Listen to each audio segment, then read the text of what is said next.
how far things have moved on since I was at school, and the only thing I can remember that we used to sing in assembly about life was a hymn that went, "Each happy morning thou dost give, I have one morning less to live."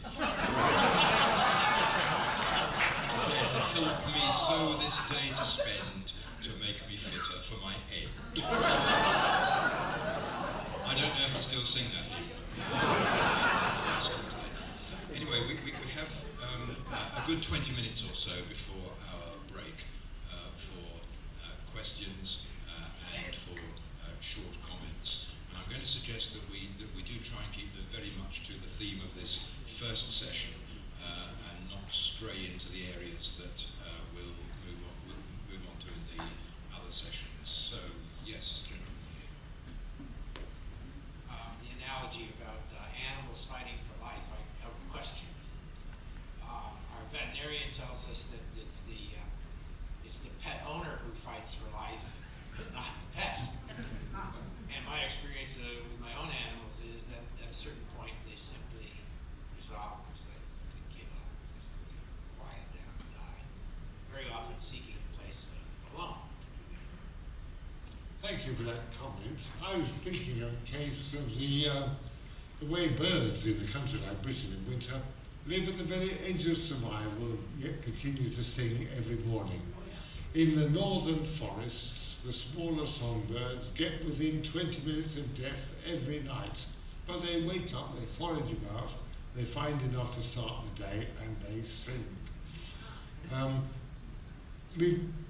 think we need to get used to living on the edge like that and to loving life despite its transience and fragility. Is that right? Is that a better way of putting it?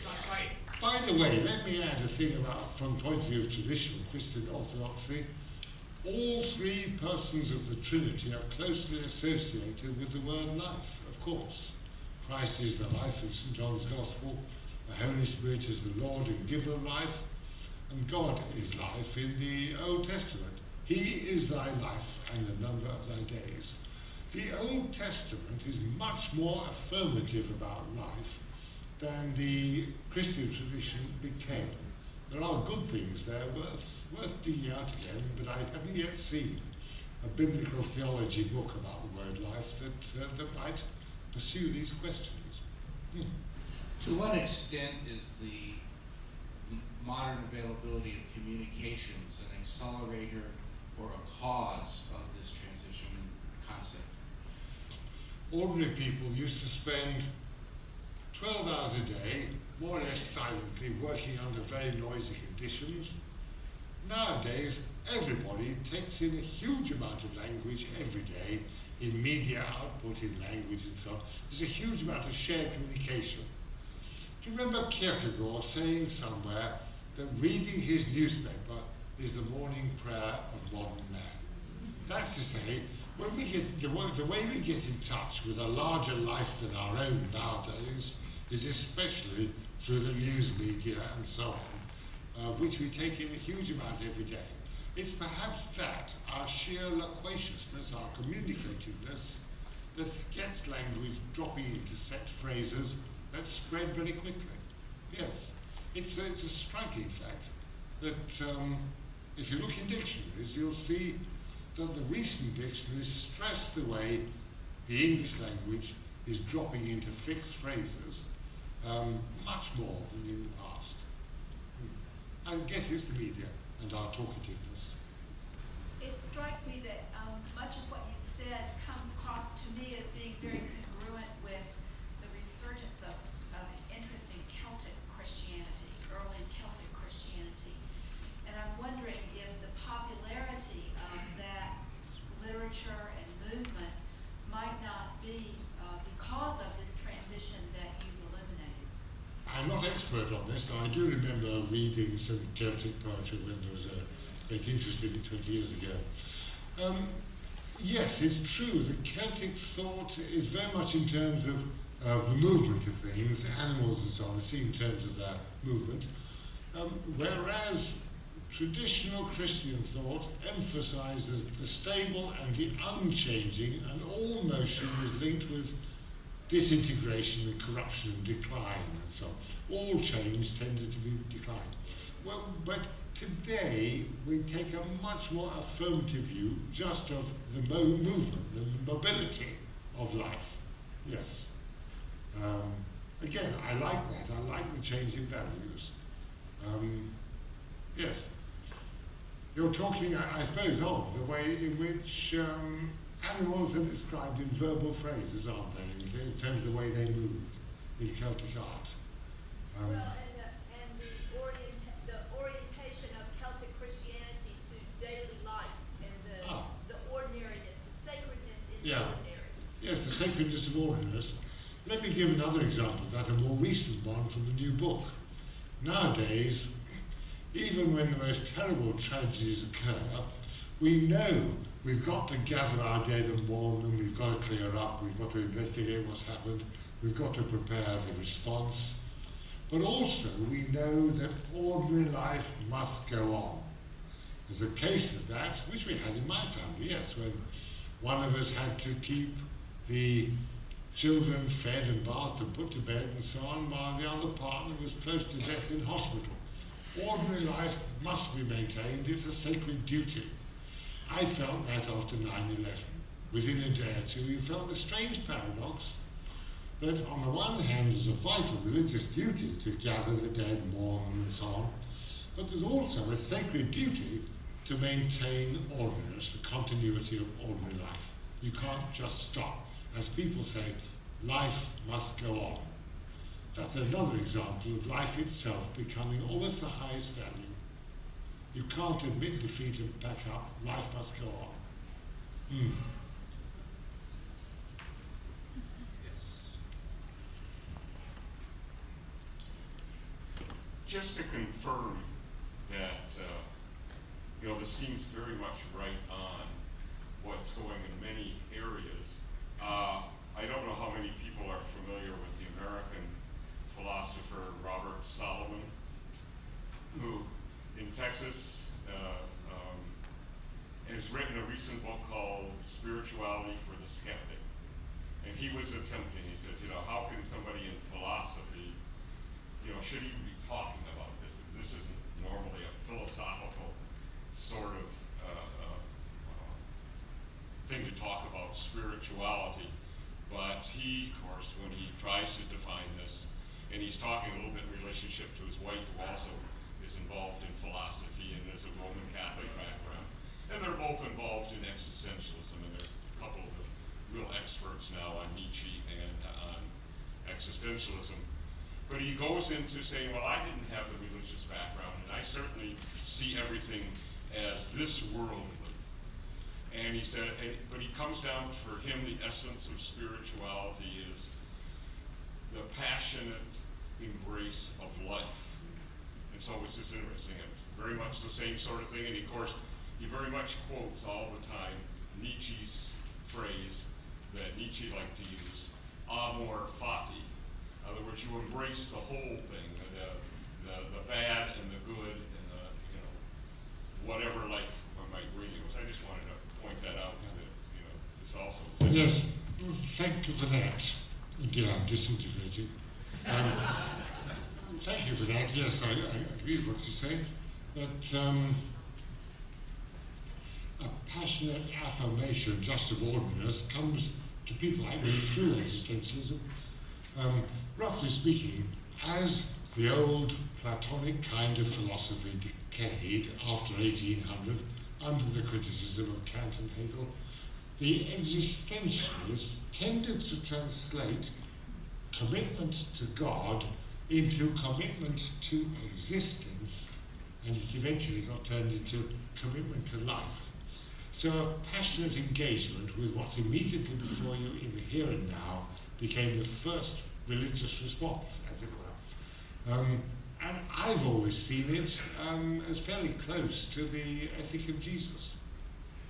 Sometimes when I want to join the old-fashioned liberal thing of disentangling the historical Jesus from what the church made of him, I go back to the short-termism of the Sermon on the Mount and its passionate concern with that we shall respond now to what's before us now. not make very long-term calculations about redeveloping our barns or whatever. So I like that idea of a commitment to life. Perhaps it's because I'm an intellectual and therefore have difficulty in enjoying life as much as the young female members of my family do without any trouble at all. Yeah, I personally, I love everything I've heard, and it would give me some additional means for defending my position to my friends that I am a religious person in spite of. But if this gathering here contained anything like a cross-section of the American population, they would be shaking their heads constantly. They would not be ready to accept the view that loving this life with all its imperfection and all its limitation and all its temporariness and so on is what they mean by religion. Yeah. I mean, and not only that, but the afterlife is tremendously important. And in our services here, it's very central mentioned. And so, what more can you say to them? There's a difficult question there. I think, for example, you say the afterlife is still very important to people, but how literally do they take the idea of it? I don't believe that I shall have further experiences after my death. But on the other hand, the deaths of other people matter a lot to me, and my parents are more real to me, more vivid as characters since they died than they were when they were alive. Do you know how people can become more constant companions of yours after they die? Because while my parents were alive, I knew where they were and what they were doing. They were 60 miles away and so on. But now they're with me always. That's true for many of us. I like to think of so-and-so up there looking down on us. Is that idiom used here? Up there, as a kind of symbolic place where the dead are. Does that mean on the shelf or on the wall, like portraits in our heads? Or does it mean in another world, I wonder? That was why I started looking at funerary inscriptions to try to understand how people's language here changes from century to century. Yeah. Interesting point you make. I remember another thing I read about this. Conor Cruise O'Brien, the interesting Irish intellectual, says he asked a wise old country priest what his people believed about life after death. And the priest replied he thought they believed 3 or 4 different things simultaneously. They thought that when we die just like animals do. They thought that the whole thing of the church's teaching was all true, and they had all sorts of in-between shades. They just hadn't come to any clear view, except that they thought they'd better play safe. So, my view is that the remembrance of the dead is very important, and they matter a lot to us, and that other people's deaths matter a lot to us, but we shouldn't prepare for our own because there's nothing to prepare for. One of my sharpest differences with traditional Christian spirituality is that I think you should love life and live it to the full right up to your last breath. You shouldn't spend your whole life preparing to live somewhere else. So I differ sharply. You said we should be living a non-judgmental, all-accepting view of life. And when we look at friends of ours who seem firmly ensconced in the old theistic view, and to them we seem far out and radical, how do we continue the conversation or have any conversation at all? In societies like this in Sea of Faith, we try to debate how religion needs to change. I think it's going to take some time for us to build up the strength and the confidence to get out and convert all the others. But language at least is on our side. My thesis has been that ordinary language is the best radical theologian, the phrase I used in the first life book. Without fully realizing it, people are changing quicker than they know. So I think personally, the kind of point of view I've described will prevail before very long. And ideas of mine, which I was really blasted for and which I lost my career for 20 years ago, are now beginning to be accepted. You just have to stick at it, keep the argument going. I think Church Christianity is now in very rapid decline in Europe and probably is on the brink of decline here. We need to prepare for its next incarnation, the new form that the religious life of people is going to take. I think it's already emerging. So I'd say we should be hopeful. Yes, your work on the idiom of life and the sacralization of that in relationship to the previous term God, you've really been talking about this quite a bit in your answers. It's about death. And I'm wondering if you have done a similar type of research on that word and what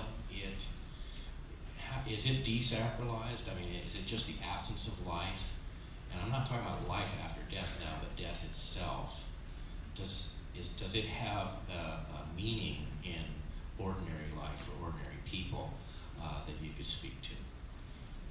Thank you for that, but you stumped me with the question because I've never done an ordinary language inquiry on the word death. I have done a few words that I haven't published anything on, but in half a day, by looking through a dozen books and jotting down what occurs to you, you can make notes. You can begin to get a feel of how ordinary language sees a particular topic. I haven't done it for the word death, but I'll do it. It's interesting. One of my former students has recently written a book on Derrida's treatment of the word death, which is very good. But it's used in ordinary language. I don't know the answer. Drop me a line, Emmanuel College, Cambridge, and I'll tell you what I come up with. So there's another book.